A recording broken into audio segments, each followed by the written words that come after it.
Hello and welcome to the podcast 10 Lessons Learned, where we dispense wisdom, not just information, not mere facts, or not mere platitudes, to an international audience of rising leaders. In other words, in this podcast, you'll hear valuable insights that you cannot learn from a textbook, because it took us years to learn this stuff. My name is Jeffery Wang, the founder of Professional Development Forum and your host today. This podcast is sponsored by the Professional Development Forum, which helps diverse young professionals of any age find fulfillment in the modern workplace. Today, we're joined by Baishakhi Connor. Before Baishakhi was a senior executive and board director, she came from very humble beginnings. When Baishakhi was 8, growing up in a tiny Indian town on a healthy dose of fiction, anything seemed possible. She aspired to be a president of the United States. But then she realized that a one-way flight to US cost many years of their household income. So the presidency dreams were replaced by a search for ways to explore the world from near poverty line status.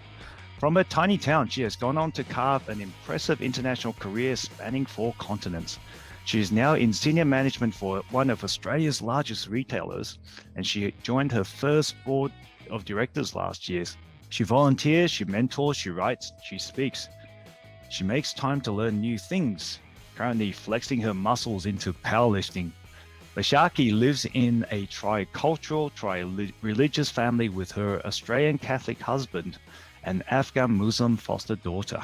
As a foster mum of 1, stepmom of 4, and step-grandmum of 4.5, her life is a blur of family, fun, and food.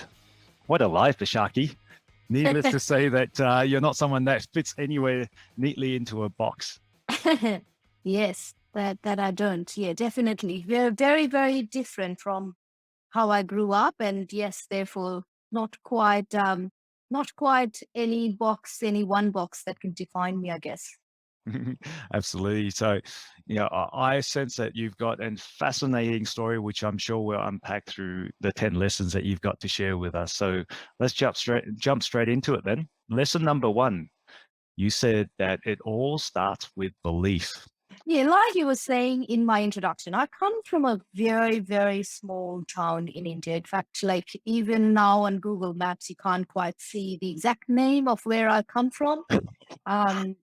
The things we grew up with were very, very basic. So we didn't have phones or fridges or TVs or all the things that we kind of take for granted, I guess, in our lives now. We didn't quite have. And we'd be the ones that you might have seen in movies run behind the cars because it's just so rare. And planes, definitely, it's just some kind of story you like see in the sky, but definitely never see anyone. Like I did not know anyone who'd done that. And to think of it from there, I live and work in Australia now, but I've lived and worked in multiple different countries, and I have a pretty senior position. I have a very comfortable life. I can support my parents, but just the difference when I go back there, all of my childhood friends are still there. There's not much change in their lives. Yes, technology has improved to the extent they have mobile phones, etc. So there's a bit more in there. But they haven't moved out of there. They have never thought they could have a different life. And I think why I am the only kind of different person started with belief. It was belief that gave me that, first of all, like the belief that a different life is even possible is what started it. Because the others thought that is it. You can't, if you're born here and if you're given this, there's a certain amount you can get, but that's it. They kind of had a ceiling in their own mind, and belief is what helps me break that ceiling, kind of. So it started from there. And so where did you get your belief from? Yeah, that is an interesting question because belief doesn't quite come on its own, does it? You can't just say, oh, I'm just this different person that has a belief. I think you have to be curious. And yes, once you're there, then luck kind of forms your way. So for me, first of all, I had role models. And because of my curiosity, I think throughout life, I always look up to role models and take bits and pieces of their lives. And for me, role models aren't celebrities or someone, this phenomenal person somewhere in the world. For me, it started with my mother. So my mother started working in her 20s in the 1960s, which was fairly uncommon for people there. So in India, in a small town, for a woman to work was uncommon. She then continued to work after she got married, and she continued to work after she had my sister and me as well, which even for Australia is uncommon, let alone Mm, like in a tiny Indian town. I think that was my first bit of learning that you can push the boundaries of convention. You can do something different. And throughout life, I look up to these various pieces of things that people are doing around me to kind of get that belief.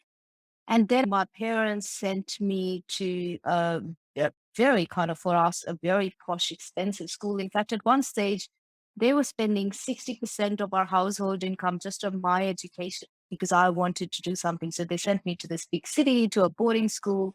And it was hard being at a boarding school with people, obviously, from a very different socioeconomic class. But again, that gave me a window into what life could be. And I think that's like you could go one of two ways. And many, many people will go when you see someone with a lot of privilege, let's say, compared to you, you'd go kind of have a victim mentality. I more had that's what gives me belief. Look at that. It is possible to have a different life. And then the last thing again, kind of this curiosity and the sponge mentality coming in is books. So my mom introduced both my sister and I to books, and just that world. And like you said, hey, I grew up on a very healthy dose of fiction, but I love fiction because it can break the boundaries of what convention is. If you just look at reality around you, you kind of think that is it, that is my box. Whereas for me, the box is ever evolving, ever changing, ever breaking because I'm just looking at different people, different books, different things. And with that going, actually, there's this other thing beyond what I now see that is possible. That's what gives the seed of belief for me. absolutely. And I can definitely see how important that is as the first step of breaking out of, I guess the life that you thought you were destined for, and a lot of us don't ever question or challenge, your lot in life. Whereas I think, Yeah. your mother, as an example, showed you the way and instilled that belief in yourself that you could be anybody that you want. I did have a curious thought though. So I hear about India having a caste system, so your future is sort of determined on what you're born into. Did that have a bearing on your thoughts or the way you were treated? So on a caste basis, I was actually privileged. So I had a lot of disprivilege on finance or where I was born and etc. But on a caste basis, I just by sheer luck was born into a privileged class. And in fact, for a long time, I did not have enough awareness or maybe acknowledgement of how difficult it can be for some people just because of caste. And it's only recently where I've talked to so many other people. There are definitely parts of India and possibly in other countries as well, but definitely parts of India where just because of caste, you're not even allowed to go to certain schools just because of caste. You're not even allowed to step into certain places because of caste. So I have friends who have still broken out of there, and that is like belief and determination of an absolutely different kind. So again, it's possible. It's definitely possible that if they have the belief, they can work and be determined and break out of it. Hmm. But the barriers put in their way is mind boggling. It is true. It is real. It is mind boggling, but it is still possible. It is still possible with belief and then other things falling your way to break out of there. Yeah, which goes back to your lesson. It all starts with belief. Yeah. So let's move on to lesson number 2. Now, I'm sensing a great story behind this. So you say that workaholism is an addiction, not a badge of honor. Yeah, this was quite a turnaround for me, actually. As you can hear from my story, it took a lot of hard work for me to kind of move up from where I come from.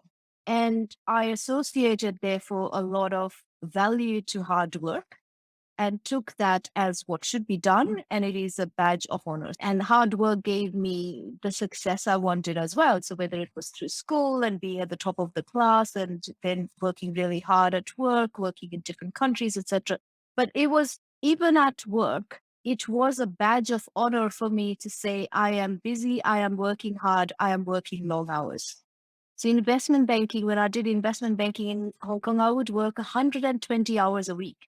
I would get into work at 8 a.m. and leave at 4 a.m. But I thought that's a badge of honor. And it took me 16 years before that turned around. And anytime during that 16 years, if you asked me, I would say, like, that's great. I am working hard. I am successful. And that's like honorable thing for me.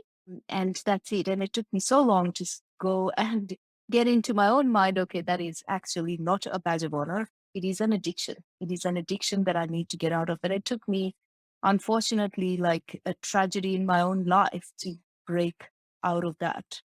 Yeah. So what happened? What made you trigger So the change of mindset? yeah, it took a fair few things. So first of all, in 2017, I lost my dad, and I was in Australia. He was back in India. So unfortunately, I wasn't there when he passed away. But I ran over there like any daughter would, and I hadn't changed. I still had my laptop with me and my work with me, and in between doing the things, there's a lot of rituals in India that you have to do when your family member passes away. But in between doing things, I was still working. It was still in my mind, it was still my badge of honor. So no matter what hardship in life comes in, it was still my badge of honor.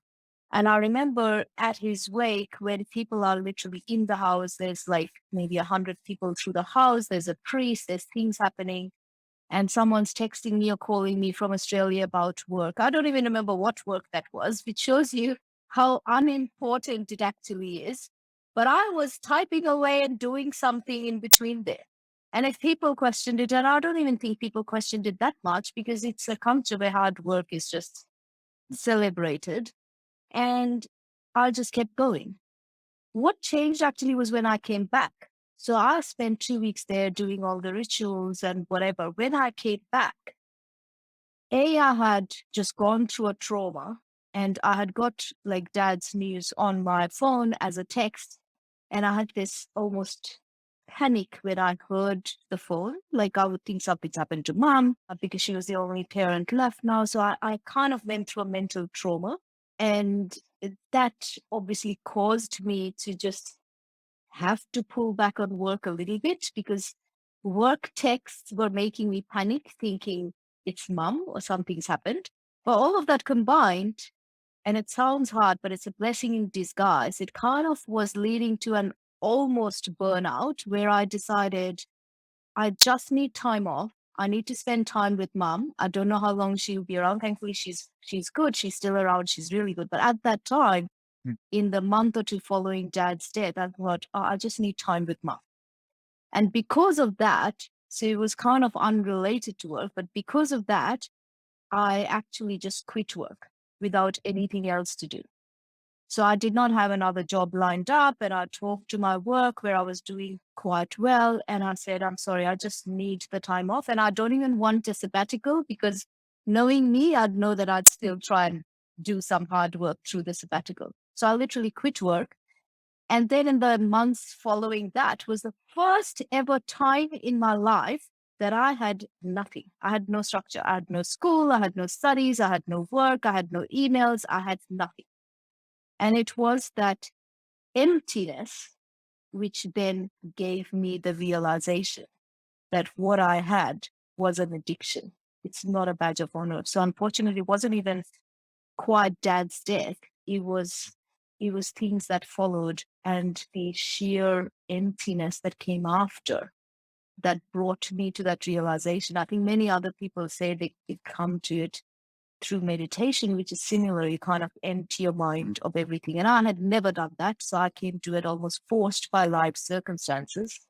But it was that pushing away all the chaos, pushing away all the other things in life, giving myself the space to think brought me that clarity eventually.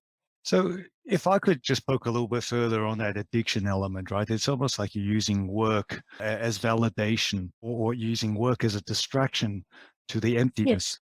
Was there an underlying reason that you've discovered that fueled that It's that addiction. Was there a chip on the shoulder? Was there something that you had to prove, or is it just a cultural programming? I suppose when you're growing up, what made you feel like you need to work hard in order to be, I suppose, Yeah. worth it? Yeah. Yeah, it's interesting. I think there's many factors. I think yes, there is cultural programming to just hard work.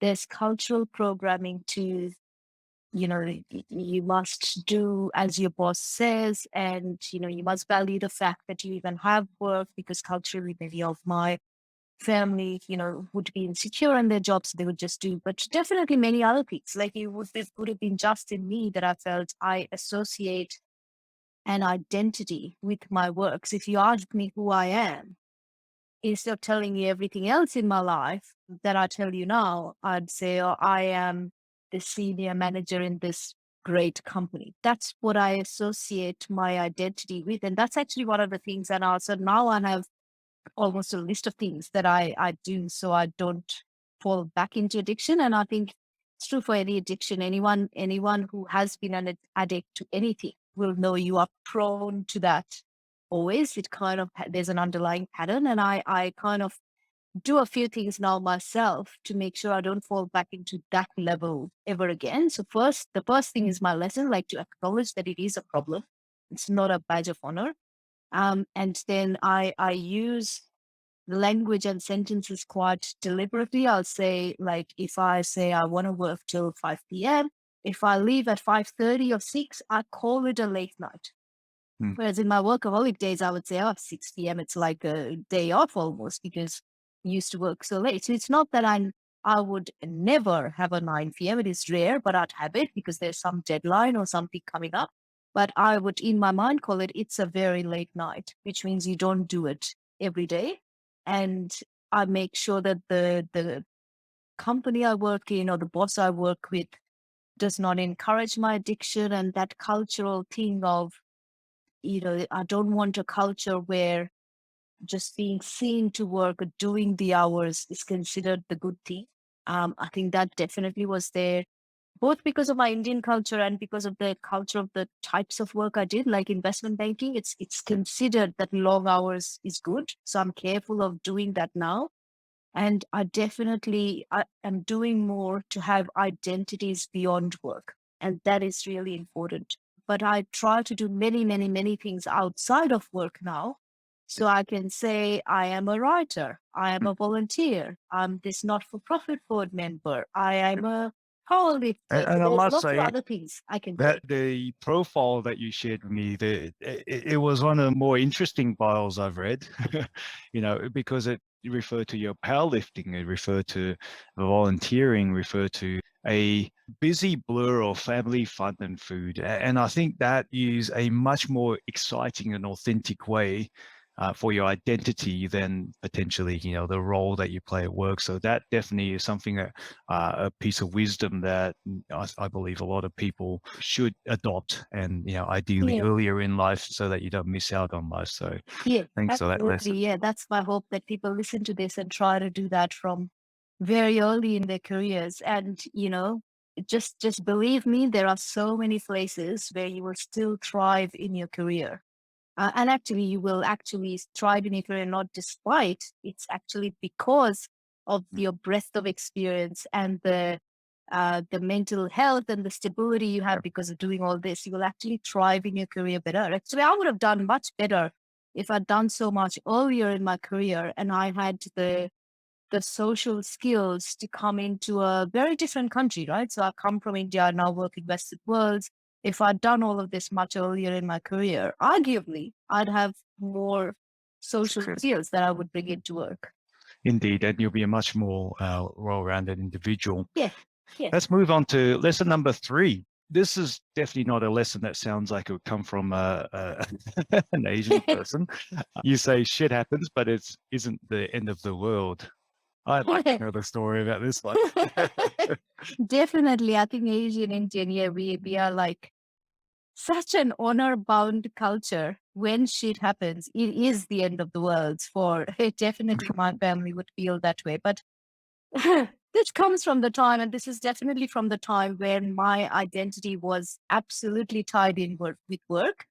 And it was the day after my honeymoon, actually. So the day after my honeymoon, I walked into work and I was laid off. And it was like the world had ended for me right then. Because, like I said before, my identity was with work. And I was in investment banking at the time. And it wasn't even out of the blue. It wasn't like it was 2008 December.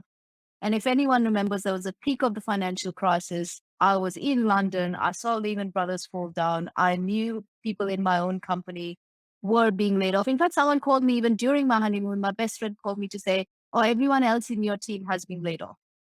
Even then, I was almost arrogant enough to think every single other person in the team's been laid off, but I'll somehow be this, I'm this great person or I'm good enough. Why would they lay me off?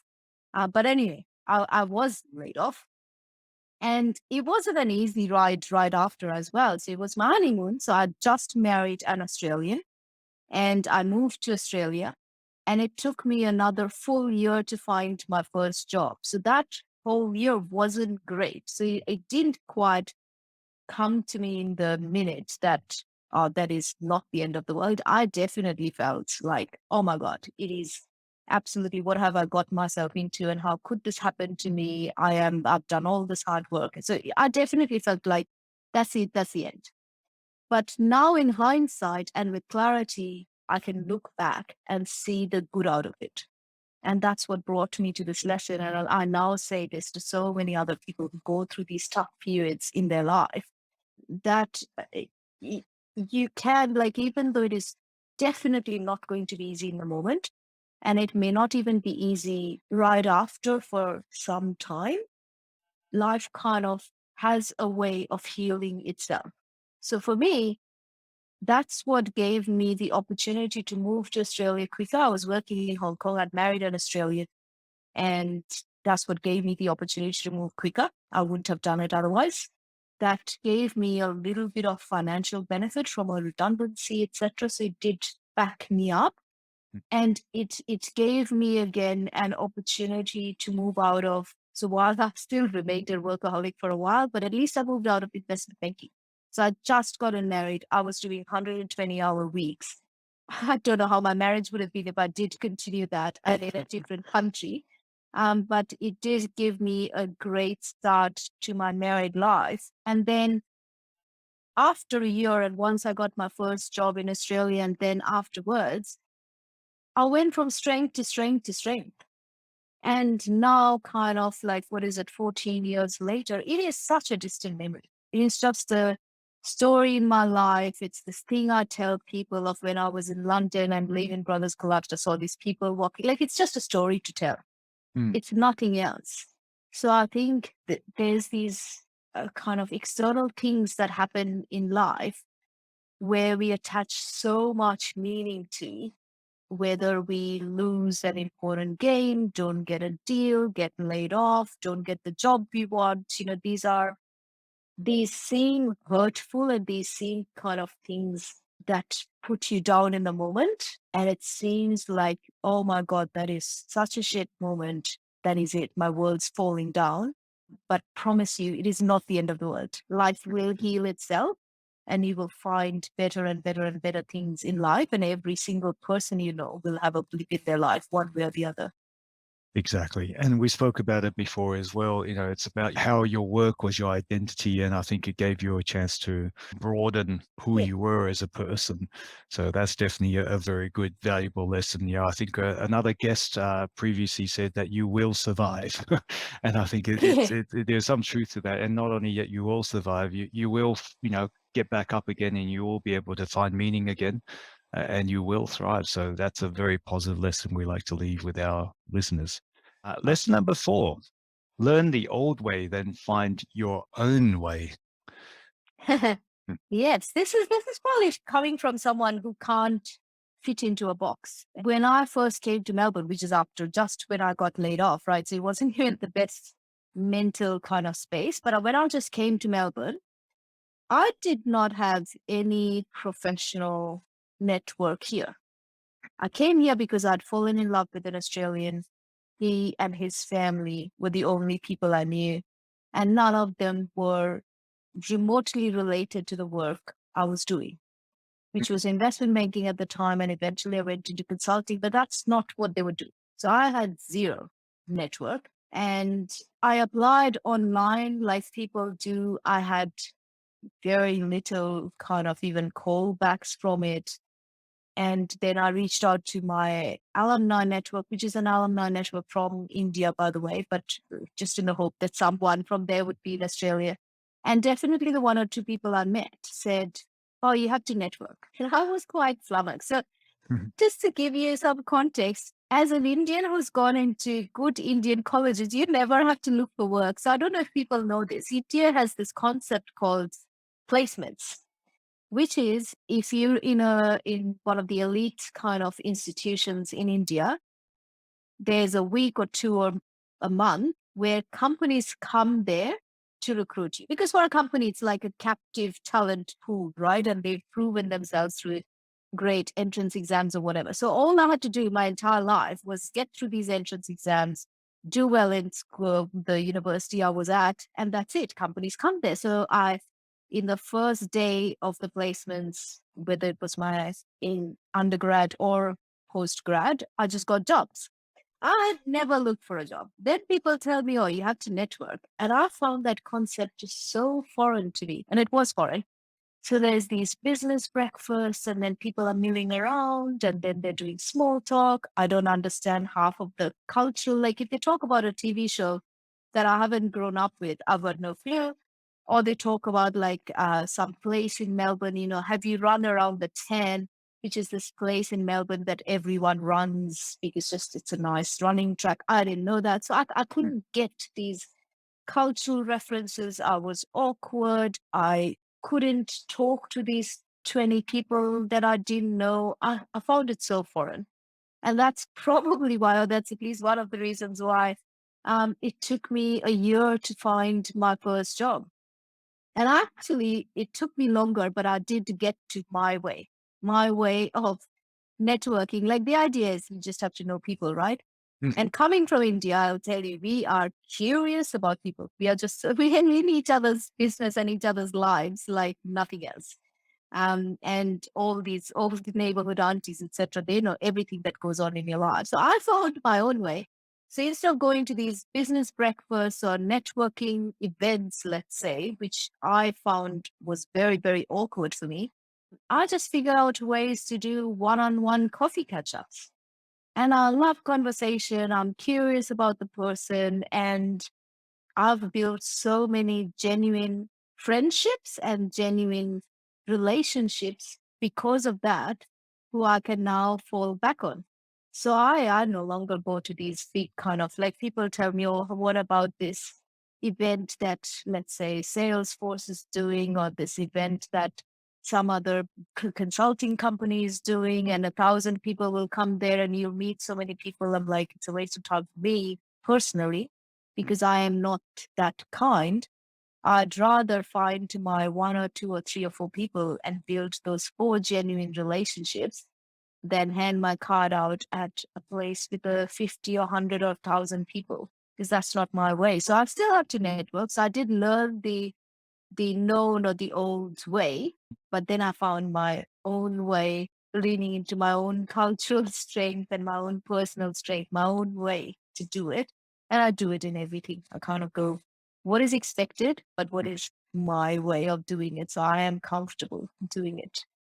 I love that. And you've touched on a very good point, right? Networking is a very Western concept compared to a lot of people who might have not grown up with it. But I guess it's also misunderstood as well. I think networking, as you pointed out, the key here is to create or build genuine friendships, genuine relationships, the deep connections that you have with people in order to have these meaningful support networks throughout your life. And I think the way you've done it is brilliant. And what I found, and relating to that, I have a similar method. I remember I struggled with a lot of the networking aspect of my job, being in sales, because I don't enjoy drinking and I just can't take as much alcohol as a lot Yeah, of my that's colleagues. another thing. I don't Yeah. drink.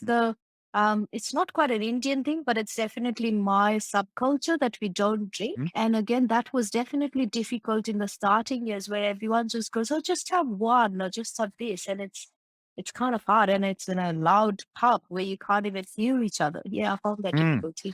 Well, exactly. So what I did was, you have to find other ways. And one way I found was that, through food, everyone loves food. We have this idea of a yum cha club, which is getting people Oh, together. that's Now, lovely. the beauty about yum cha club is, well, first of all, everyone loves yum cha.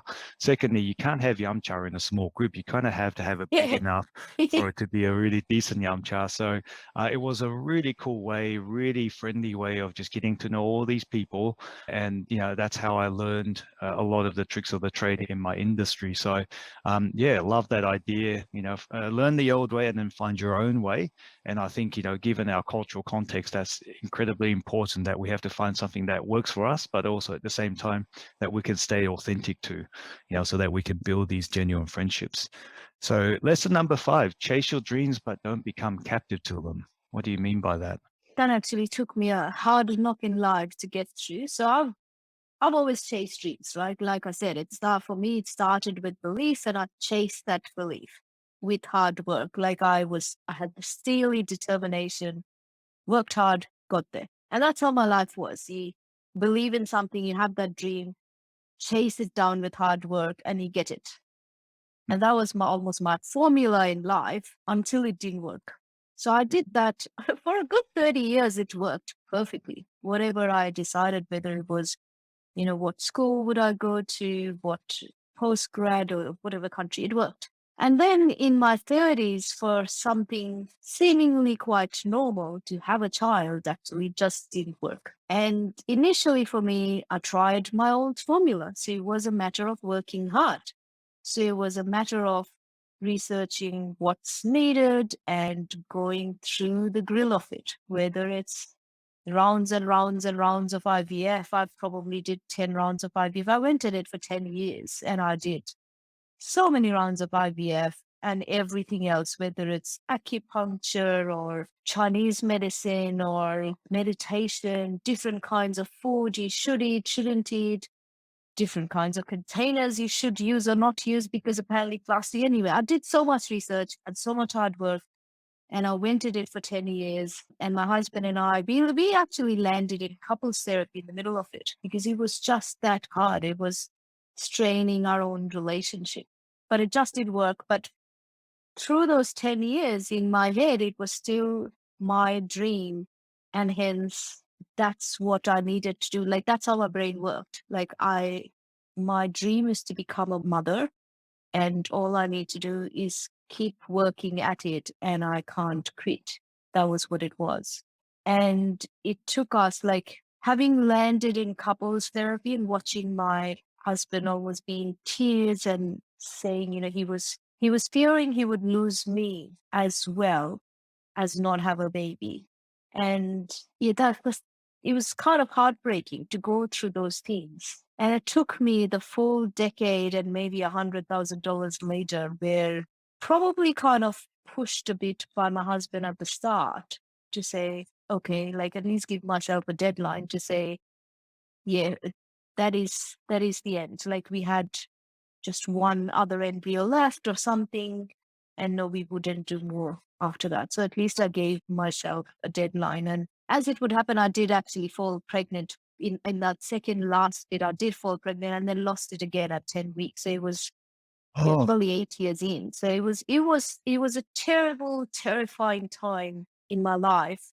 But once we kind of got to the deadline and still didn't do it, was probably the first time I actually quit something that wasn't in my genes at all. It was you just work hard and you don't quit was my mantra. And I quit something. But again, after you let go of that is when things start to happen. So we just happened to kind of see something probably on TV or someone told us, and we went into this information session for foster caring. That was never in our plan. Like we never thought, we toyed with the idea of adoption, but it is hard, and my husband's heart wasn't quite in it. And we do have his biological children as well in the mix, and we didn't want to do that. But foster caring was never even in our vocabulary, and we didn't think of it. But we went to this information session. We both kind of liked the idea. There's a lot of process to it as well. But once we did that, we've been foster carers for maybe 5 years now. But the girl we have now, she's been with us for 3 years. She's an almost 16-year-old. And it has changed. That's where the lesson kind of came from, that I was single-minded and completely captive and blinkered in my way of thinking, captive to my dreams and going, this is the one way to lead life, and that is it. Whereby now I'm like, yes, definitely we should work hard, believe, and chase our dreams, but there is more than one way. There's always more than one way.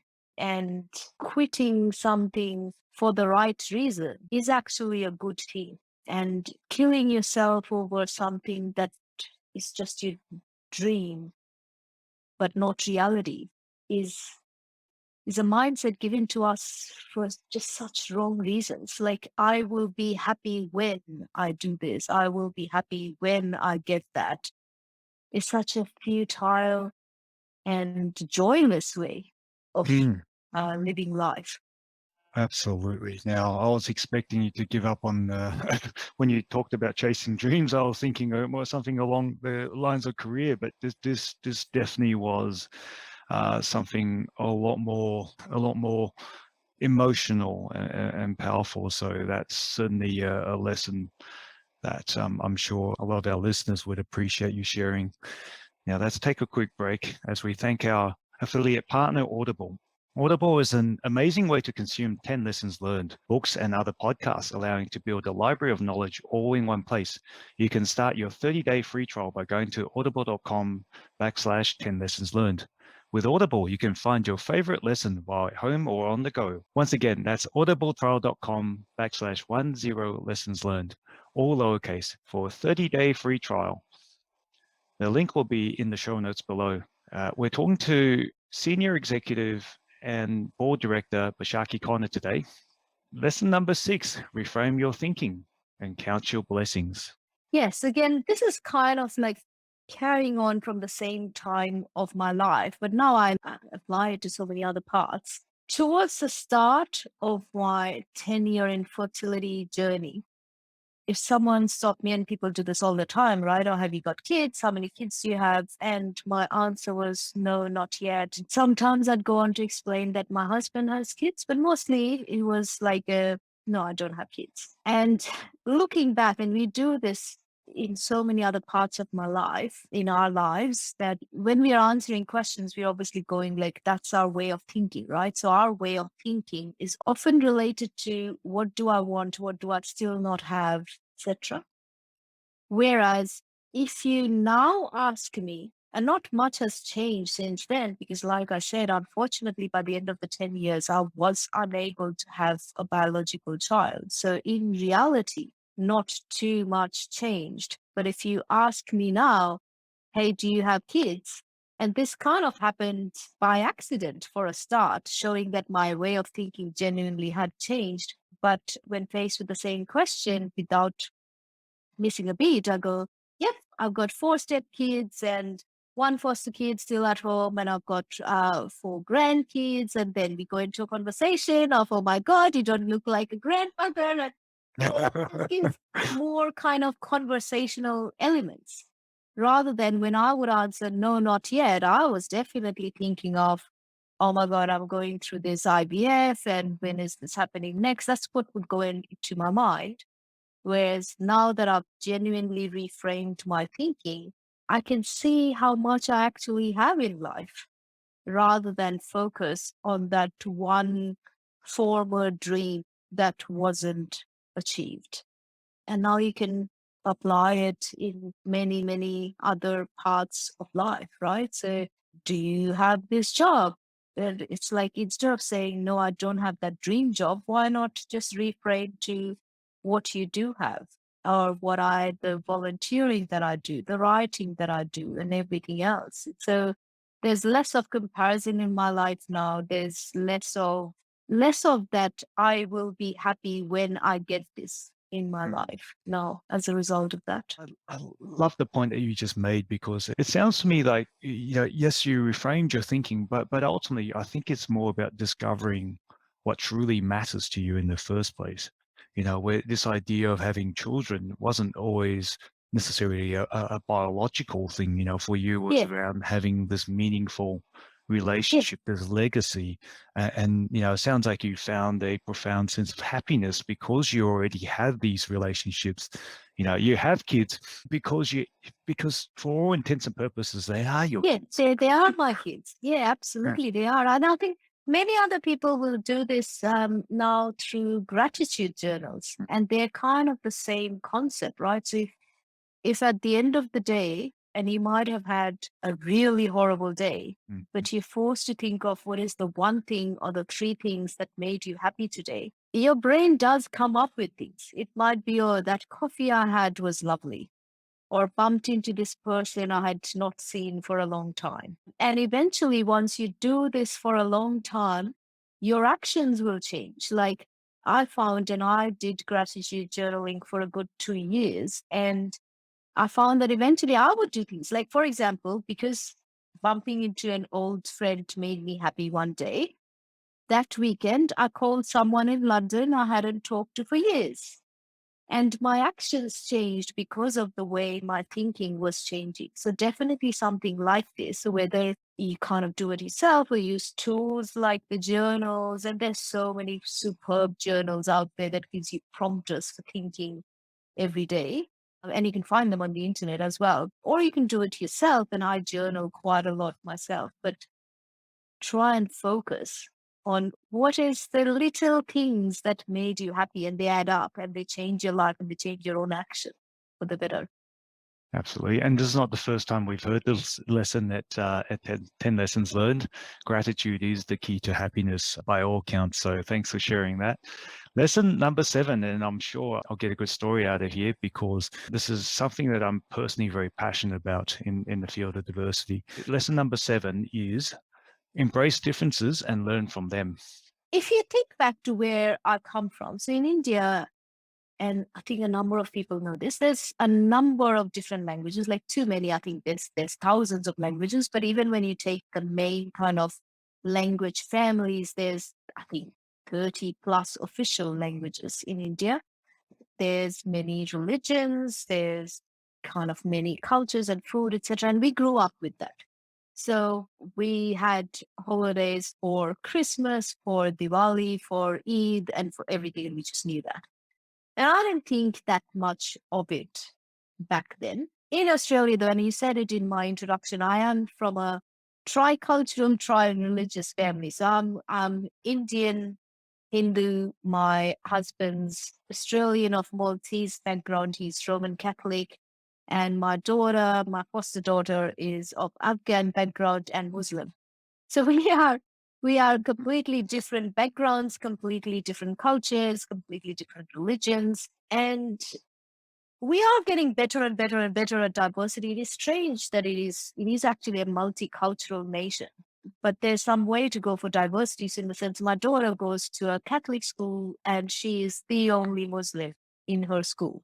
So she's probably the only Afghan as well. So there's a few other non-white kids, but no one else of her culture. And she's obviously the only Muslim in our house as well. So I once thought, oh, that's a fun fact, and I'll write about it. And I wrote about it on LinkedIn. And I still remember this comment because I found it so strange. Like they said, oh, how do you have a peaceful dinner at all when one of you thinks Jesus is the Son of God, one of you thinks Jesus is a prophet, and one of you doesn't believe in Jesus? And I know I answered kind of half in jest, and there was this whole comment thread that came of it. And I'm like, I didn't even think it matters. I thought it more matters whether my husband's done the dishes that day or not. Like, that's my life. Like, who cares what he thinks about Jesus or whether I don't? I kind of feel like I have such a fun family because I can go and have Maltese food with my husband's family. Many of them have married Italians or Macedonians, and I can have that food for Eid. We kind of make things with my daughter, and she is a fabulous cook herself. She's only 15, almost 16 now, but she's a fabulous cook herself. And we have all this Afghan food for our Bengali festivals. I come from Bengal in India, and we have all of that. I find like just so much sheer joy out of all of this. Like, oh, I have multiple festivals and I have multiple food. I kind of find joy in diversity, but I also find definitely at home, also at work, diversity really, really brings diverse thinking into our lives, right? So, like my husband, for example, he's grown up in Australia. He hasn't lived anywhere else. He speaks one language.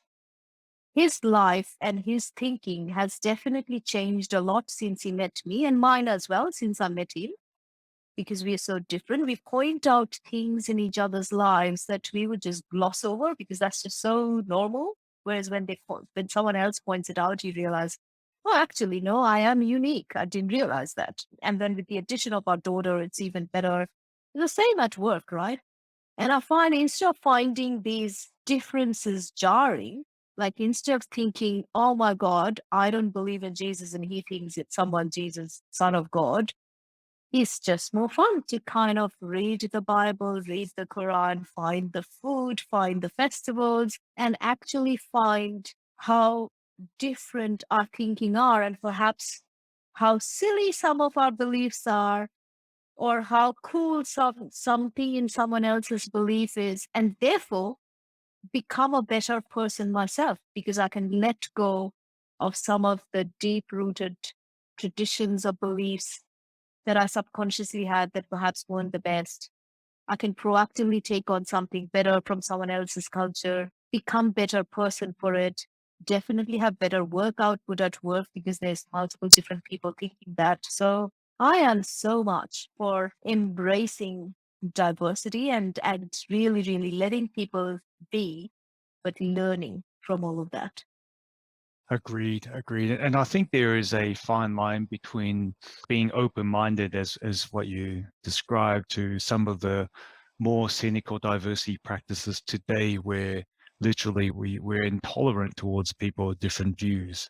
Yeah. And I think it's important that we seek to understand before being understood, and that we embrace difference. And it will be uncomfortable because it is uncomfortable to have your assumptions and beliefs challenged.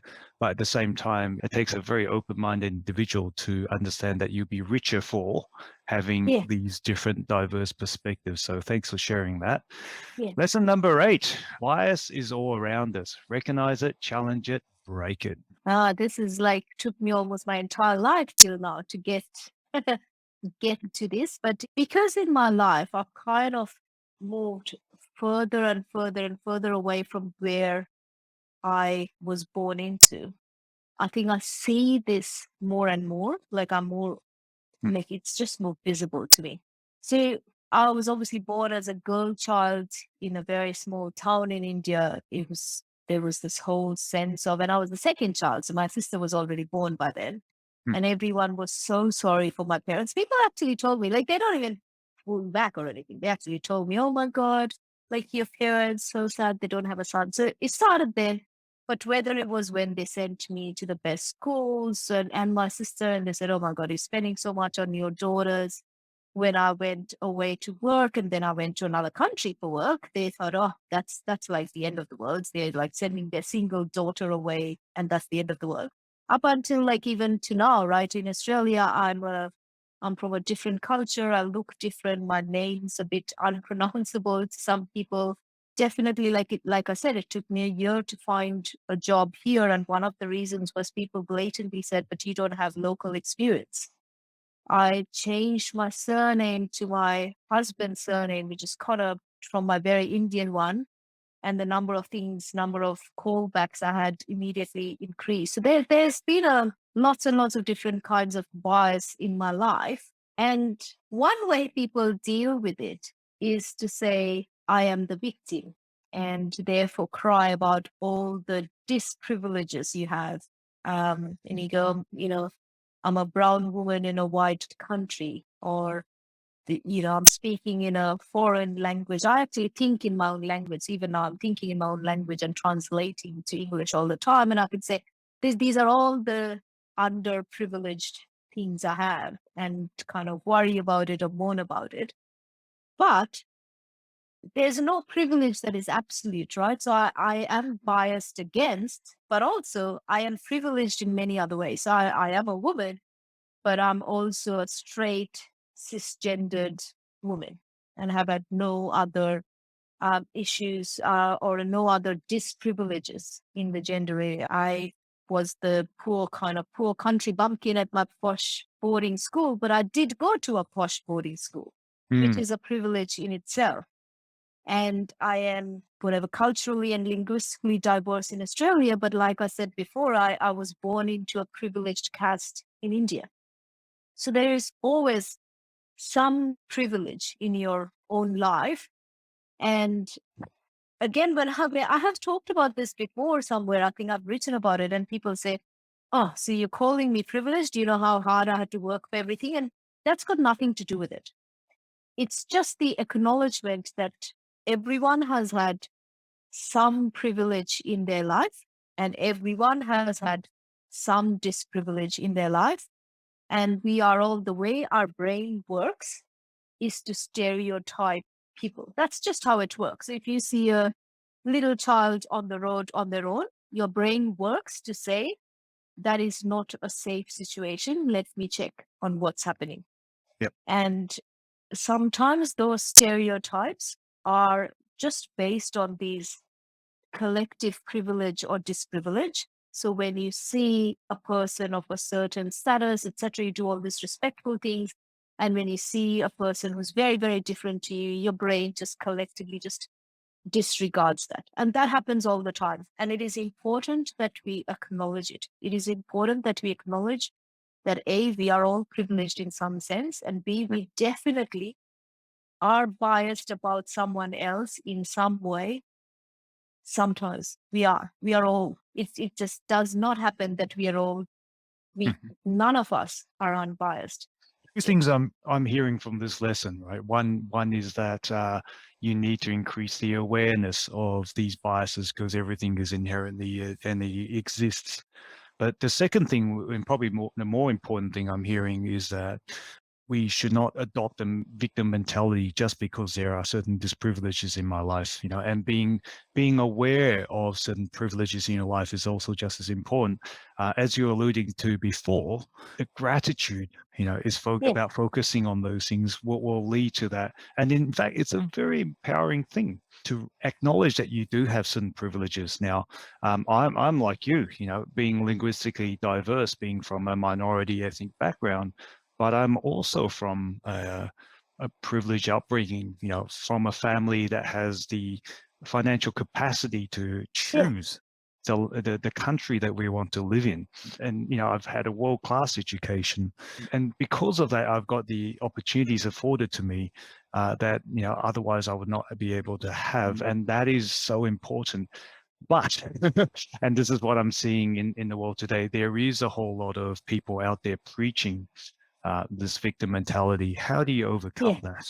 I think in two ways. The first one, like you said, and connected to my earlier one as well, is become aware of your own privilege. And there is something, like, believe me, there is something or the other, and focus on that instead. So yes, life may be hard because of A, B, and C, but life is easier because of this. So yes, life is hard because I am of a diverse culture versus most of this country. But life is good because I've had a great education and I am smart and I am just neurotypical. There's so many things that I'm privileged about. So then my mindset shifts more to think of the good things I have. And then definitely this is on all of us. When we have a privilege, or especially when we have fought against this privilege to come out the other way a little bit, it is our duty to now help break the bias against that.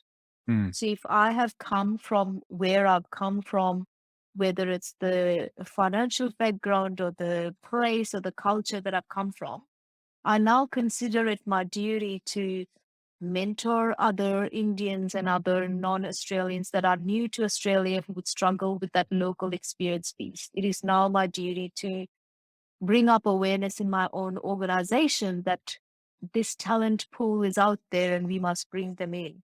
It's my duty to kind of raise awareness through writing and other things to give people that, like I said, it starts with belief, give people that belief it is possible. I think it's our duty to break that bias when we are in a position to do so. Both there's an individual element to it, but there's definitely a being this kind of duty towards society element to it as well.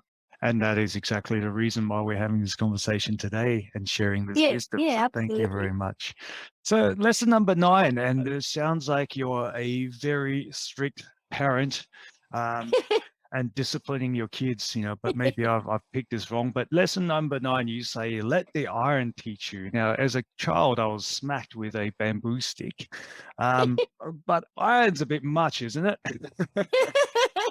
Oh my God, it does sound like the strict Asian and Indian parents. I had the cane a lot of times too, but this is iron of a different kind. So I think again, like you said in my introduction, I have just started taking baby steps, or maybe flexing my muscles into the world of powerlifting. So I am talking of the iron bar of powerlifting, but definitely not iron for the kids at all. I think both our cultures are moving away from the canes and bamboos as well. So let's not take up iron for the kids. But I've always been attracted to, fascinated by the idea of doing something new all the time. But once I came to Australia, where it's quite different from India. So in India, everything was about just study, study, study, then work, work, work, and eat a lot, enjoy life otherwise. Here, a lot of people are quite fit. Like it was quite new to me as an Indian to come here to see the number of people that cycle at even ages where in India it would be considered like there's 60-year-olds and 70-year-olds that bike around quite a lot.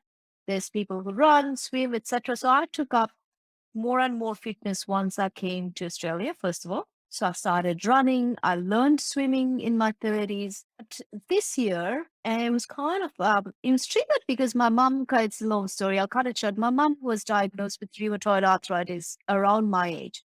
So in her 40s, while quite young, she was diagnosed with rheumatoid arthritis.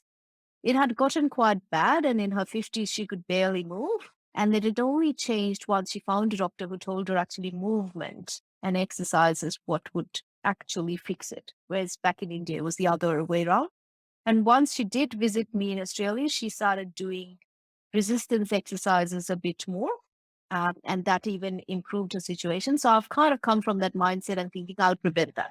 So during COVID, I thought, okay, I'll start doing a few more kind of resistance exercises, but I was scared to look at anything beyond, I don't know, the 2 or 3 kilo dumbbells. That was my limit. And I was like, that's it. It's heavy enough. That'll do.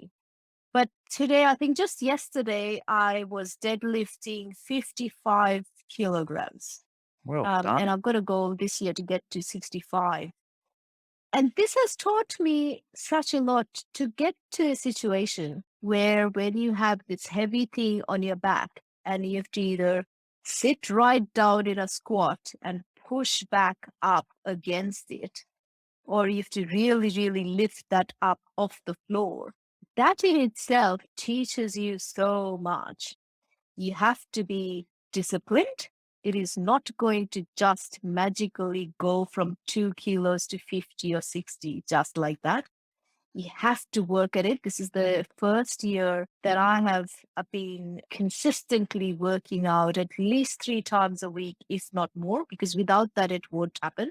Just will not happen. You have to be patient because, again, you can't, like, discipline doesn't mean I will just try to lift 50 just in one go because I will break my back. So there's always that fear of injury and you have to do it right, etc. So you have to be really, really, really patient with it. And you have to, again, challenge the stereotype in your mind, challenge the ceilings in your own mind. I had to challenge the fact, like my mind told me, don't walk up to the bigger barbell area, because what if you can't even lift it?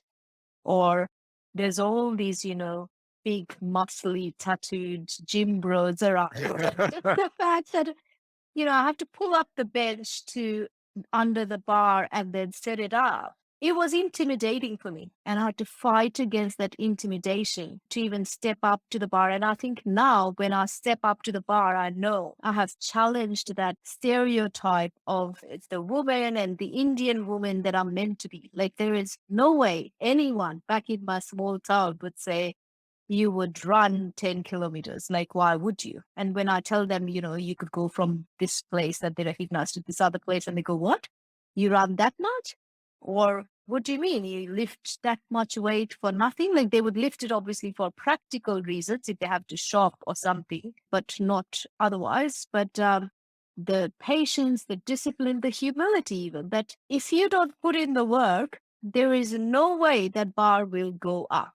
It will not go up. It will just fall back down to the floor or on your back. So that the patience, the discipline, the humility, but most of all, that challenging that stereotype of myself, challenging the ceiling I had in myself, is a big, big lesson that the bar has taught me. And, this just goes on to show that you don't fit neatly into any boxes ever. Breaking stereotype is just what you do.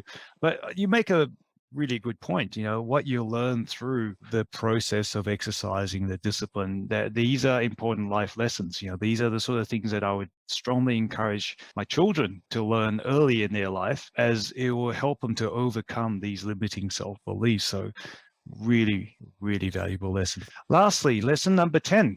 Give it time. Let tears morph into memories. Now, this sounds very profound, and I dare say probably there's another story behind this. Yeah, it was part of that hard part of my life when I lost dad, and I still remember that day. It was a Monday morning. It was like 10 or 10:30 a.m. In fact, probably between 10 and 10:30. I was in a team meeting, so I was with my team. I'm the team lead. And I was just doing a normal Monday morning, what's on for this week. And my phone is always kind of face down because I don't want to look at it, etc. And it buzzed. And I don't usually do this, but something in me nagged in me to just look at it. And I absolutely don't do it normally. And there was just 2 words on there, and it said, like, it's in Bengali. So my mom had texted me to say Baba Nahi. And Baba Nahi means dad's no more. And that's it. It was just 2 words. But that 2 words definitely, like, completely divided my life into 2 halves. It was before that text and after that text, and life was never the same. And I remember I literally walked out of that meeting. Like, I didn't tell anyone, I didn't talk to her. I just walked out, and I called mom, and I just told her, yeah, I'll come. I'm coming right now. But I didn't even know how to process it, right? So as I walked out, I talked to a friend of mine who was sitting there, and she called my husband, and she organized flights back home, and she did everything basically. Like, she got my bags back from work. I didn't even remember there was things to take. So I did nothing. But that the finality of death is just something, it's just such a hard lesson to learn in life, that there is nothing you can do. You can't ask for just one more minute, just just one bite. Can I just talk to him once? There is just nothing. There is nothing reversible about it. It is completely and utterly irreversible. It is just final. It just happens, and that's it. And I know at the time, like, how everyone says, give it time, it'll heal. And that's just a thing you say. It's like, you've been through a hard time, just give it some time. And for anyone listening in, if you've lost a parent, or worse, if you've lost a partner, or definitely worse, if you've lost a child, it's been more than 5 years, almost 6 years now since I lost dad. I can't say that time heals. Time does not just make it go away. There's always going to be that hole in your life. There's always going to be that scar, and sometimes it will reopen. And for me, sometimes it's something just so trivial. Like, sometimes I'll see someone wearing a watch that is black on a white dial, and dad used to wear that. and I'll just be teary again for no reason except that that watch made me think of Dad. Or I'll sit here and in our house now, I can just see there's a toy train called Passing Billy that goes right past my house. And I'll sit and watch that. And my dad would love watching trains. He hasn't seen this new house. And I can almost see, like, the other week I was literally like sitting there, and it was just as if it was real. I imagined him sitting there sipping on his tea and slurping on it. He would always slurp on his tea with the sound. And I could almost hear him just turning to my mom and saying, could you imagine we would sit in a house like this and watch the train just like this? And it kind of happens, and I felt that hole again. I felt that scar again.